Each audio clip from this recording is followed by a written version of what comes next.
The Vult Books Podcast! Inside sales and growing is always going to be the answer to getting to that next level. I like to say that sales can kind of cure all. It's kind of the glue and it's the lifeblood of the company. No matter what phase you're in as a business, there's always going to be things that are unique to each stage that you're in, whether it's really small, simply getting out of the truck, or growing from a 5-truck operation to a 15-truck operation. Like, there's unique challenges with each stage, but inside sales is a constant that needs to be figured out through each of those different stages. Today, I am excited to welcome Josh Zuniga. As a CEO of Vult, Josh focuses on solving the industry's challenge of scaling inside sales. We all know what that's like. His expertise is rooted in personally selling 1,500 pest control accounts in 1 year, a record-setting achievement in door-to-door pest control sales. Smaller companies, what are the mistakes they're making on the phones in terms of answering the phone or handling the call all the way through their script? They're not preparing to have people be put on the routes that same day or even the next day. If you have to push that sale out 2 or 3 days, that's the number one way to just miss out on something, because you could close the deal. You could close the deal, but if you can't get out there within 48 hours, people are going to call around. And especially that very first service, that's the emotional one. That's the one that people want a solution to quickly because something's bothering them. Sometimes this comes with not having proper expectations set with technicians, making sure that your technicians understand, hey, this is a growth phase. You might have to have a situation where you rotate through your technicians where somebody's going to be on call. Have you seen this generally in the industry where people are like, they don't have a system for making sure that their phone is getting answered? The people that reach out to us, oftentimes they are owner operators, and they are at a place where they can still kind of manage the phone calls. And a lot of times, they're not the ones that are letting it slip through the cracks. It's usually... Hey everyone, welcome to the Bug Bucks Podcast. I'm your host, Allan Draper. So thankful that you're here. Great episode for you today. Great episode. Something you're not going to want to miss out on if generating revenue is important to you, which it should be, or you shouldn't be listening to my podcast. Before we get into that, make sure you go to bugbucksplus.com. We have awesome deals with a bunch of different vendors. If you're a BugBucks Plus member, so go to BugBucks Plus, BUGBUX Plus, spell it out, .com, and check out our program there. So today, I am excited to welcome Josh Zuniga. Josh built his career by redefining sales possibilities in pest control, setting new benchmarks, and creating systems for exceptional results. As a CEO of Vult, Josh focuses on solving the industry's challenge of scaling inside sales. We all know what that's like. His expertise is rooted in personally selling 1,500 pest control accounts in 1 year, a record-setting achievement in door-to-door pest control sales, which established the foundation for his scalable, high-performing sales teams. With Vult, Josh brings this commitment to excellence to clients, maximizing lead value and conversion rates to deliver results that fuel exponential growth, allowing clients to focus on scaling their businesses. So with that, Josh, welcome to the show. Thanks for having me on, Allan. So obviously, heavy sales background. What was it where you got to the point where it was like, hey, man, I can offer this service to really help people solve a problem, which, you know, for me personally, I've battled with over the last 11 years with inside sales teams. What was it that you're like, hey, we can kind of package this up and sell it? Honestly, it came from having my own personal experiences being frustrated with it. You know, like it's one of those things where necessity breeds innovation. And it took me probably the better part of 2.5, almost 3 years to get things dialed in to where I felt like it's really kind of more or less a system that I'm managing, where I'm managing managers, and those managers, they know how to audit the reps and essentially just keep that ball rolling. And then, you know, we're in the same community, and we talk all amongst each other. This is not a unique problem. It's not a unique frustration, you know, and I think that in general, people generally are interested in growth. All of us that own pest control companies, we all have that American dream where we want to build something that matters, that is good, that represents us, our values. And growth is hard. It's hard sometimes. Like it's legitimately hard, especially to scale it. It's one thing to really like white knuckle growing from one tech to the next. But one of the things that you hit on most, Allan, is getting out of that truck. Like that's really key to being able to grow. And inside sales, no matter what phase you're in as a business, inside sales and growing is always going to be the answer to getting to that next level. There's always going to be things that are unique to each stage that you're in, whether it's really small, simply getting out of the truck, or growing from a 5-truck operation to a 15-truck operation. Like there's unique challenges with each stage, but inside sales is a constant that needs to be figured out through each of those different stages. Yeah, for me, I think it became such an important aspect of what we were doing at Proof because we realized how much we were paying for marketing. And something that kind of bothers me about pest control on the non-door-to-door side is there can be this like lackadaisical approach where it's like, yeah, my phone rang, but I didn't want to answer it. Or like, that's what I love about the door-to-door like background. Like people that have that, like they're hungry, they want to close deals, is every single call is a potential sell.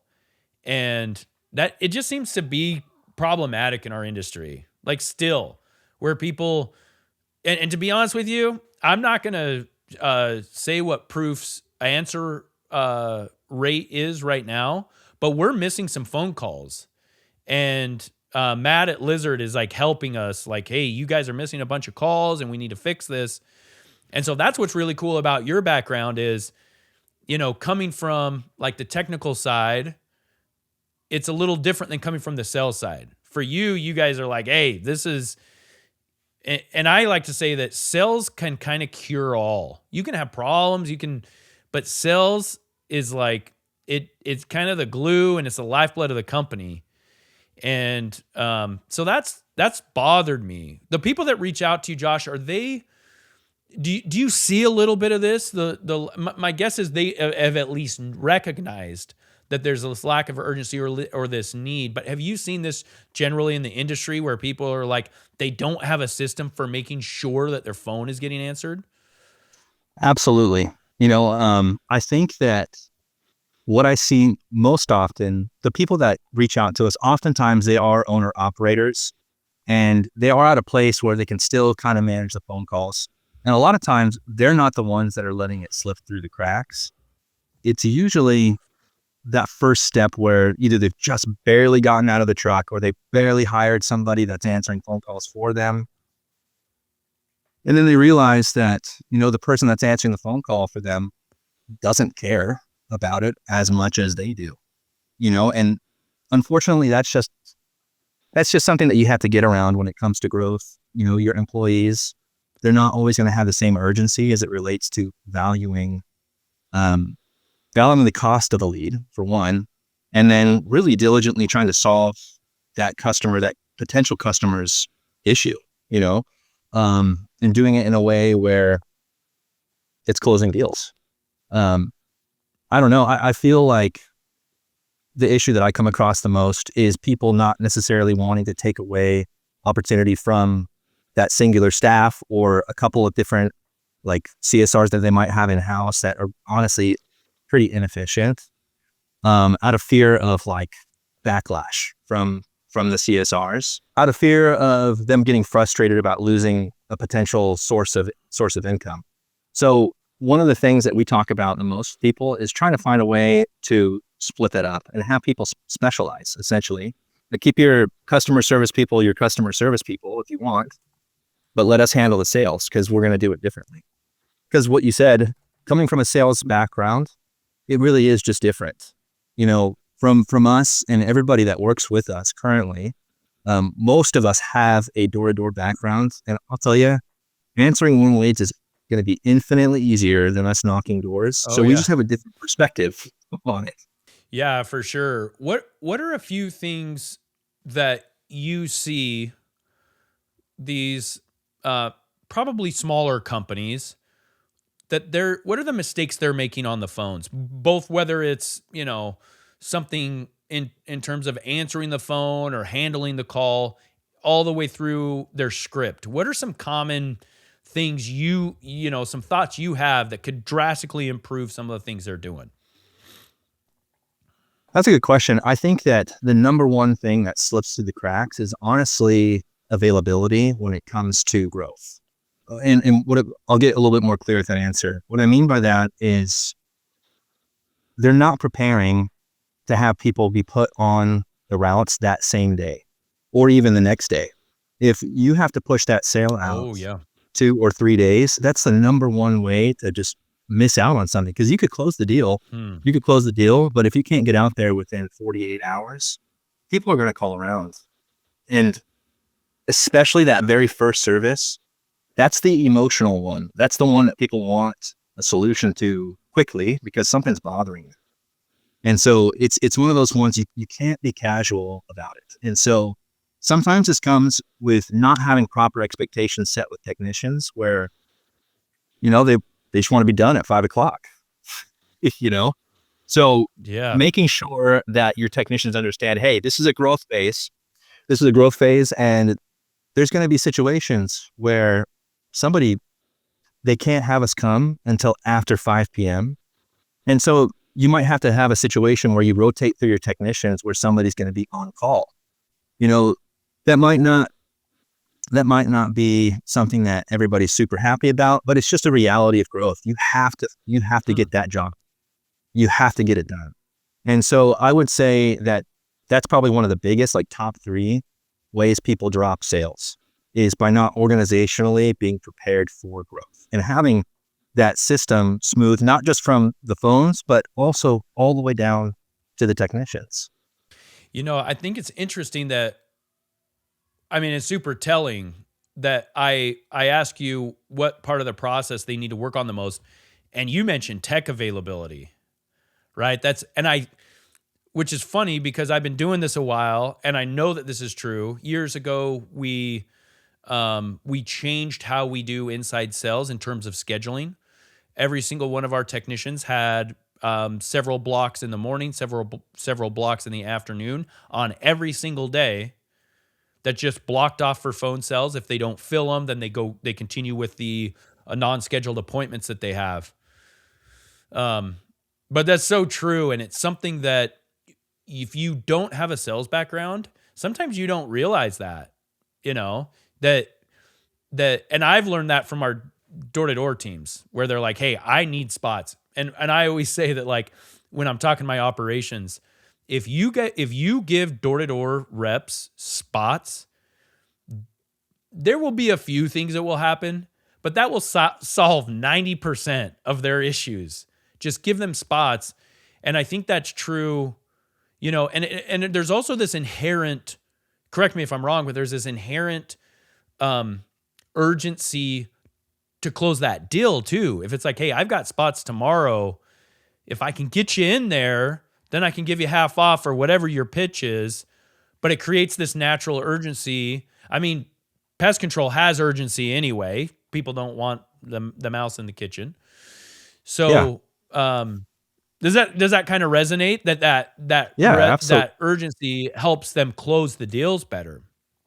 Absolutely. And I really do believe that when you are having conversations with your entire staff, from CSRs like customer support to technicians, and there's that unity between them and the sales organization, it does feel it feels more like a team, and the rising tide lifts up everybody. And so, because we've had clients like this was our first year in business, and we did around 800,000 for our clients, but there were clients that did better than others. There were. And one of the things that I think that I personally took for granted coming from, building my own company and having that dialed in is making sure that everybody understands from the, like organizationally, that it's time to grow. You can't have a lagging, you can't have a lagging part of the business not be on board with that. Otherwise, you're going to create frustrations where one side is going to blame the other, and then that side's going to blame the other. And it just creates this situation where your technicians might not want to grow. If it doesn't affect them, what do they care? Right? It's just one of those things where, we could go through the list and talk about how scripts can be optimized, but this is low hanging fruit that I think really comes down to leadership and making sure that you can inspire your team to all pull the same direction. Hey, Allan here. Quick question for you. Are you actually doing anything with all that customer feedback you've been collecting? Or is it just sitting there? That's where our friends at Ask Nicely come in. They help people-powered pest businesses, just like yours, turn feedback into action and real results. We're talking about smarter, AI-powered surveys that know what to ask and when. Your team gets clear, personalized priorities that help boost retention, drive referrals, and grow revenue, all without another clunky platform to manage. They work with big names like Aptiv, Moxie, and Cooks, so they get pest control. Head to asknicely.com/bugbucks and book a personalized consultation or DM Ask Nicely to the BugBucks Facebook page and we'll get you connected. Don't forget to ask special discounts for BugBucks Facebook members and BugBucks Plus subscribers. Early in proof, and I didn't come really from door to door. That was my brother kind of brought that. I always understood how much it meant to our company, what we were trying to do, especially as we're establishing the base of a company in a new market. But we'd have technicians that, and there's the spectrum, right? There's technicians that are like, hey, we need more sales. I'll do starts on Saturday, that they just kind of feel it. And those are the people that just promoted, just did really well at proof. And one of them is a branch manager now it's more than a branch. He's like a regional manager over our entire state of Michigan. But he just had this urgency and he just wanted sales. That's on one end of the spectrum with on the technical side. Then on the other is the people that, oh, dude, I'd have technicians that would they would go to a start and they would talk the person out of needing pest control. I've experienced that. Yeah, you don't really need this. And then most people are kind of in between, but you're absolutely right. If you really want to put the pedal down on your pest control company and just start selling like crazy, whether it's inside sales through digital marketing and SEO or whatever, door-to-door, referral programs, whatever. If you want to push the pedal down, you need everyone on board. And a really good way to do this is to align interests so that your technical staff, you mentioned, hey, a lot of these guys, it doesn't make a difference. They get paid the same. And it's like, hey, we need bonuses. We need some type of incentives. We need some type of competition, something so that there's this hunger for the people that are kind of in the middle. I think the people on the edges, the person that's like, yeah, I went to a start and we fired a guy because he kept doing it. And it's like, dude, they told us that they saw a mouse. And anyway.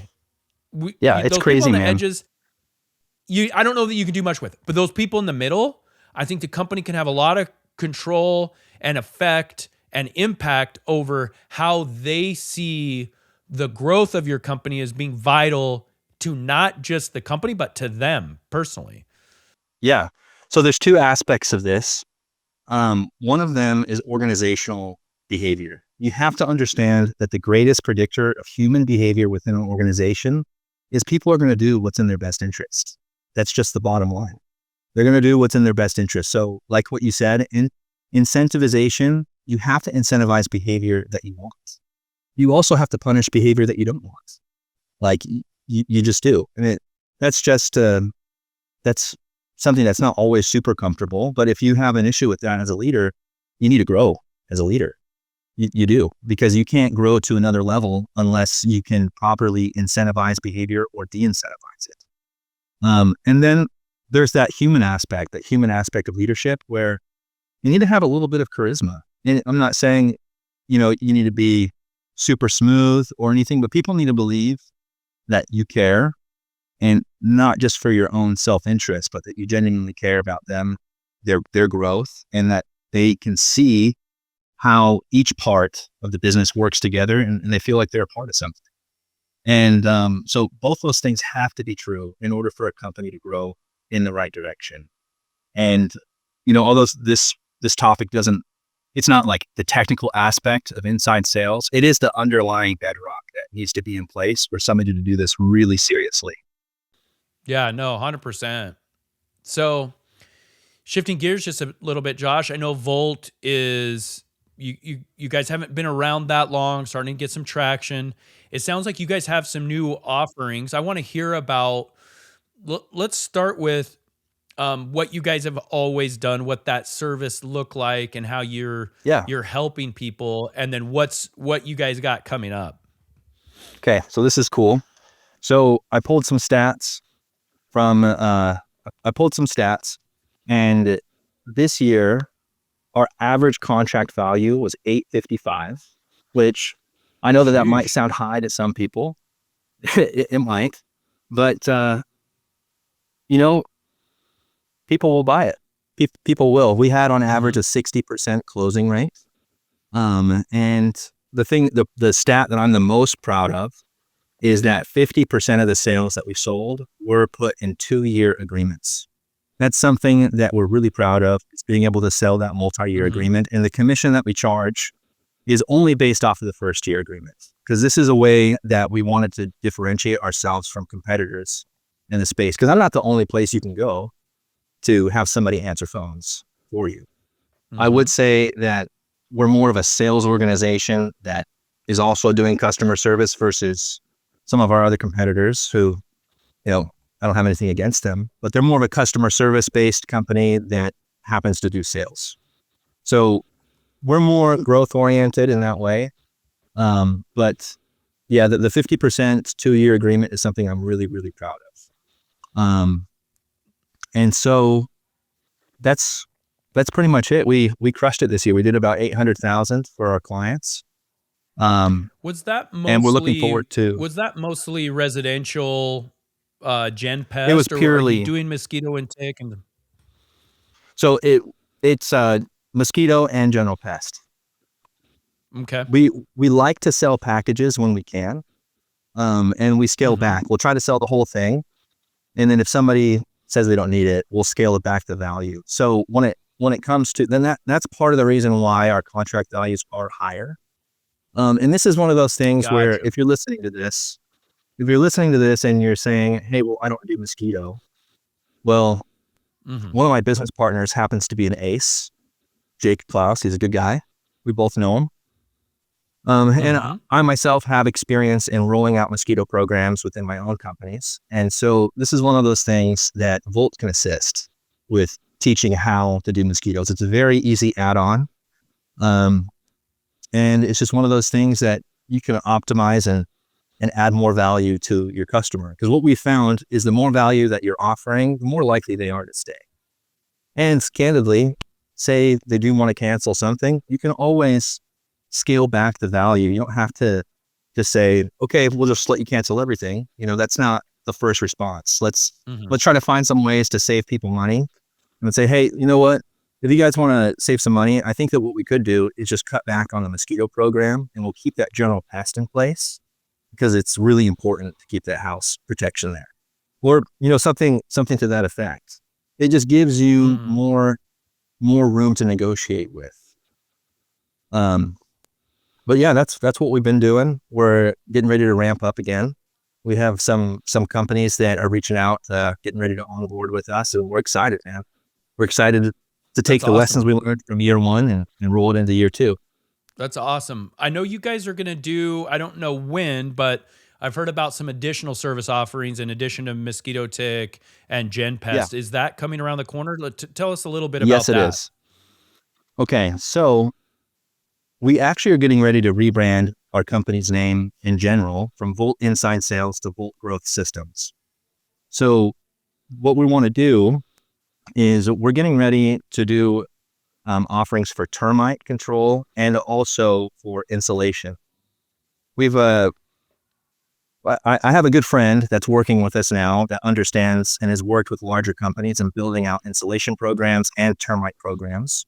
And we're bringing them on board, and we're working hand in hand with him. And so the termite offering that we have right now in place is not a new one per se to the market. Because right now there are companies that will offer blitz style situations where they'll send out a sales rep. And if the company size is large enough, yeah, then they're not cheap. They're not always the cheapest. There's a price range that's kind of, honestly, it's not super far off from door to door in some ways. So we're getting ready to have an offering where we'll be willing to send out one of our sales reps to go and essentially sell your customers termite control. What would end up happening is you would use one of our staff to set up an inspection list where we give that sales rep that we send out there a list of customers of yours to go out and visit each day. And essentially he tries to sell them termites, a termite protection package, which would be, it's easiest done with baiting systems in my opinion. Now, this is something that we are beta testing right now. So it's not ready for rollout yet, but we anticipate it'll be ready to be rolled out before this summer, because we're beta testing it right now as we speak. And when it comes to the insulation program, this is one of those things where we don't want people to let the tail wag the dog per se when it comes to offering different types of services within their pest control company.